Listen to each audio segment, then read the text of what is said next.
تو اللہ تعالیٰ نے رسول اللہ صلی اللہ علیہ وسلم کے بارے میں فرمایا کہ آپ بہترین اخلاق پر ہیں. کیا مطلب؟ آپ بائی نیچر بہت اچھے ہیں. تو آپ صلی اللہ علیہ وسلم نے فرمایا تم میں سب سے بہتر وہ ہے جس کے اخلاق اپنے اہل و عیال سے سب سے. حالانکہ آپ صلی اللہ علیہ وسلم سید الانبیاء ہیں. پرسنالٹی کیسی ہے؟ آپ صلی اللہ علیہ وسلم نے فرمایا نصرت بالرعب مسیرۃ شہر، اللہ نے میرا روب 1 مہینے کی مسافت پہ دشمن پہ ڈالا ہے. اتنا روب ہے نا کہ جب لوگ آپ صلی اللہ علیہ وسلم کی خدمت میں آتے تھے تو آپ کی آنکھوں سے آنکھیں ملا کے بات کرنا ان کے لیے آسان نہیں ہوتا تھا. روب تھا بہت زیادہ. حالانکہ اتنے میٹھے اخلاق مگر روب اللہ نے بہت دے دیا تھا. اسی وجہ سے آپ صلی اللہ علیہ وسلم نے، حدیث میں آتا ہے، امی عائشہ فرماتی ہیں کبھی اپنی کسی زوجہ پہ ہاتھ نہیں اٹھایا،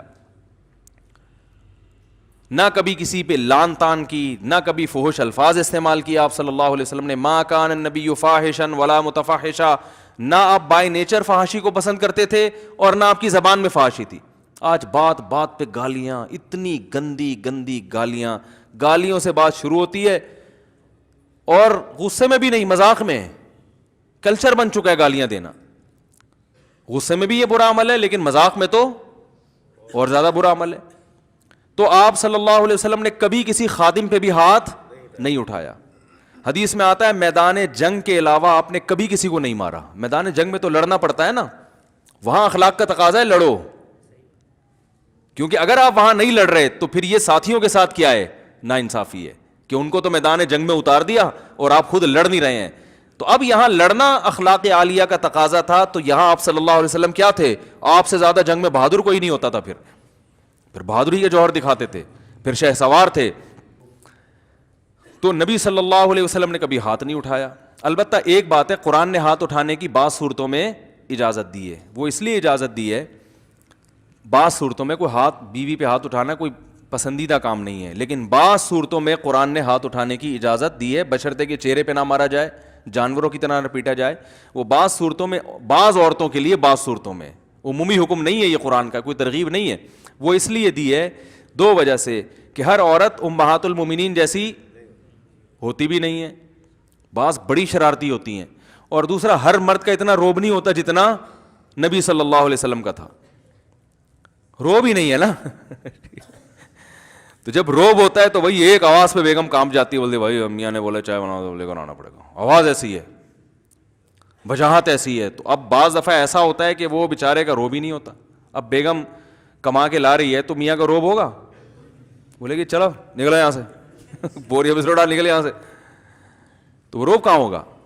بعض نے شادی ایسے خاندان میں کر لی ہوتی ہے ماشاءاللہ، وہ فٹ فاٹ ہائٹ اس کی اور پرسنالٹی ہے، اور میاں صاحب وہ بالکل بیچارے کمزور سے ہوتے ہیں، وہ روب نہیں ہوتا. تو پھر اس کو پھر ظاہر ہے روب قائم کرنے کے لیے کبھی کبھار غلط طریقہ ہے، یہ مناسب نہیں ہے، لیے بتانا پڑتا ہے کہ میں بڑا روب دار ہوں. لیکن بہرحال مارنا شریعت میں پسندیدہ کام نہیں ہے. بہت سخت مجبوری میں ہاتھ اٹھانے کی اجازت ہے، اور وہ بھی ہر ایک پر نہیں.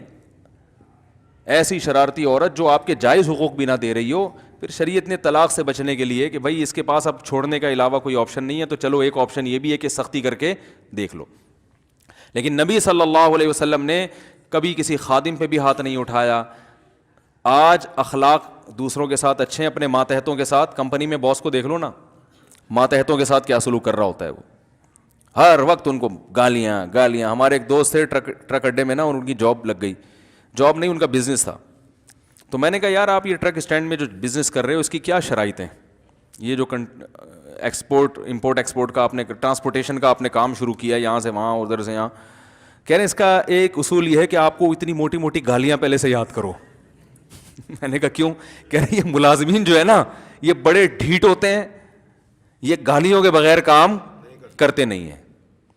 کہہ رہے ہیں جب تک ان کو موٹی موٹی صبح شام گالیاں نہ پڑیں یہ کنٹینر میں مال اٹھا کے رکھیں گے نہیں، اور کنٹینر پہ رکھا رہے گا تو اٹھا کے نیچے لائیں گے نہیں. تو میں نے کہا یار کچھ اور کرو اس کے لیے. یہ تو ٹھیک ہے کہ آج کل ملازمین تمیز سے قابو میں نہیں آتے. آپ ان سے کہیں گے کہ بھائی دیکھیں یہ جو کنٹینر ہے یہ 12:05 پہ لاہور ہونا چاہیے، لہذا یہ آج صبح 5 بجے کنٹینر لوڈ ہو جانا چاہیے. تو اگر لوڈ ہو گیا تو ٹھیک ہے، نہیں ہوا تو میرا لاکھوں کا نقصان ہو جائے گا. تو میں محبت سے آپ کو ایک بات بتا رہا ہوں اس کا بہت زیادہ ثواب ہے. وہ ملازمین جواب میں کہیں سر آپ نے آج اتنے پیارے انداز سے آج ہم کو نصیحت کی ہے تو آج تو ہماری غیرت جگا دی آپ نے. آپ 5 بجے کے کہہ رہے ہیں, ہم صبح 4 بجے انشاءاللہ کنٹینر لوڈ کر دیں گے. تو مارکیٹ میں ایسا ہوتا وہ بولیں گے ہمیں انتہائی بے وقوف قسم کا سیٹھ ملا ہے, لہذا وہ صبح 5 بجے کا کہا ہے تو شام 5 بجے تک بھی لوڈ نہیں ہوگا. سمجھ رہے ہو؟ تو اس لیے تھوڑا بیلنس پبلک کو بھی ذرا دیکھنا پڑتا ہے نا. تو اخلاق تو وہی, اصل تو وہی ہے جو رسول اللہ صلی اللہ علیہ وسلم کے اخلاق, کیونکہ بعض ہر سارے ڈھیٹ نہیں ہوتے, ایک آدھ کبھی اچھا ملازم بھی مل جاتا ہے تو آپ اس کو بھی رگڑ رہے ہو. تو اصل تو یہی ہے کہ بات کس سے ہونی چاہیے, تمیز سے. لیکن اگر کوئی نہیں آ رہا قابو میں تو پھر شریعت نے پھر بھی حتی الامکان دوسرے طریقے کچھ ایسا کرو کہ بھائی ایسا لا بنا دو کہ مجھے اپنی زبان خراب نہ کرنی پڑے. بھائی جو لیٹ کرے گا نا تو کوئی آپ حاضری کے لیے بندہ کھڑا کر دیں, یار 5 بجے کے بعد جتنا لیٹ ہوگا تمہاری سیلری سے اتنا کم ہوتا چلا جائے گا. یعنی مطلب یہ کہ بجائے زبان خراب کرنے کے غور و فکر کر کے کوئی دوسرے طریقے ایجاد کر لیں. سمجھ میں آ رہی بات؟ تو زبان بالکل آخری درجے میں ہونی چاہیے. اللہ صلی اللہ علیہ وسلم کے اپنے گھر والوں کے ساتھ اخلاق یہ تھے. اور آپ صلی اللہ علیہ وسلم جب حضرت صفیہ رضی اللہ تعالی عنہا کو نا ایک دفعہ سواری پہ اونٹ پہ چڑھنا تھا تو مشکل ہو رہی تھی, آپ صلی اللہ علیہ وسلم نے اپنا پاؤں مبارک رکھا, حضرت صفیہ کو گویا سیڑھی بنا کے,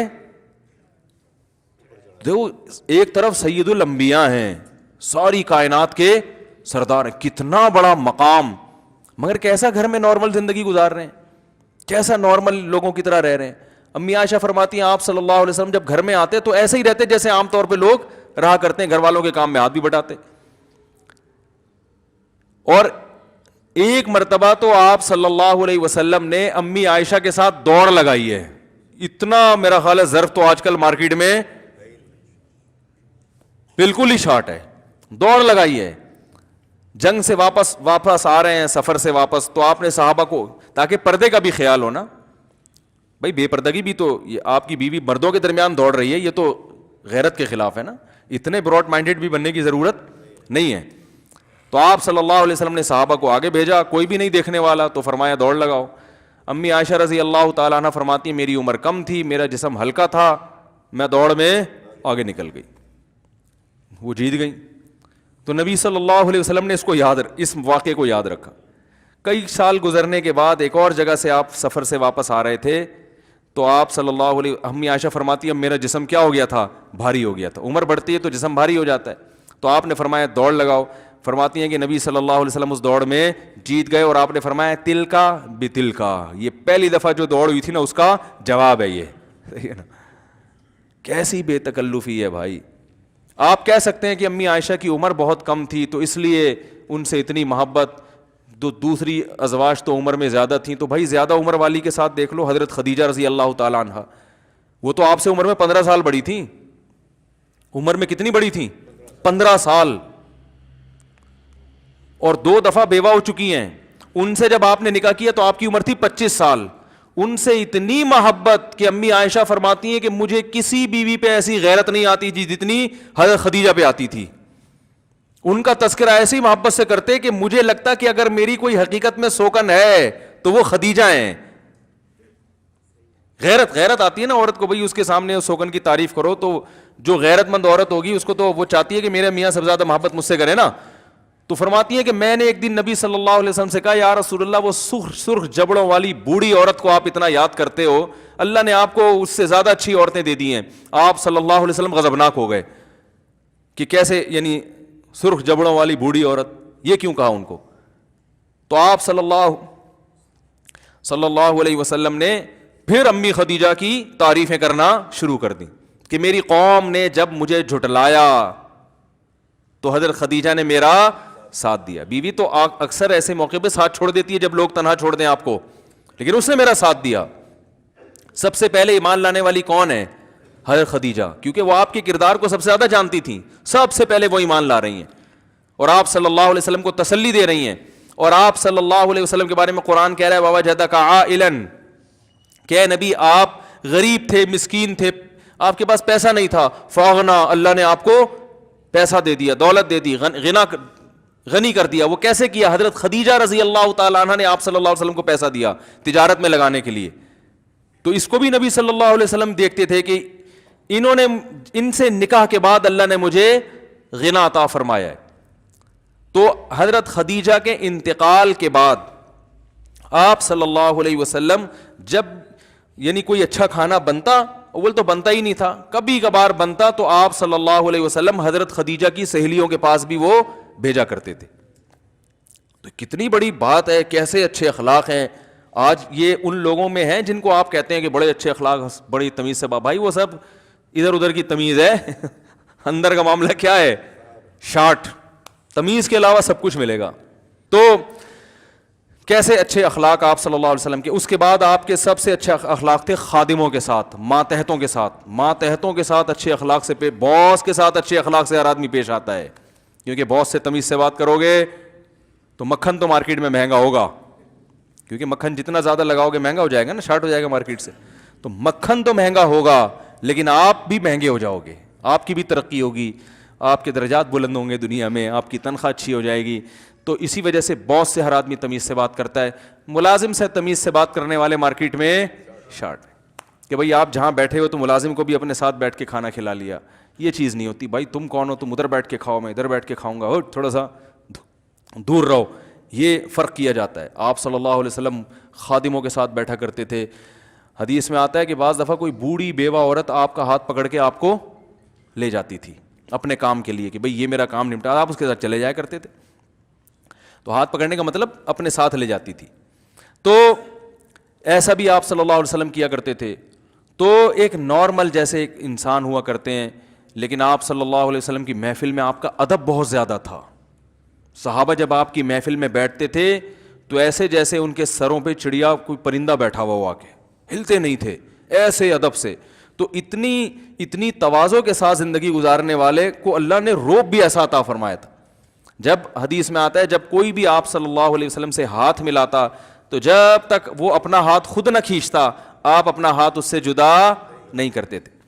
جب بھی کسی سے آپ صلی اللہ علیہ وسلم بات کرتے تو نگاہ بھر کے اس کی طرف دیکھتے تھے, کنکھیوں سے نہیں دیکھتے تھے. جس میں تکبر ہوتا ہے نا, اس کمبخت کو پوری گردن نہیں گھمائی جاتی اس سے.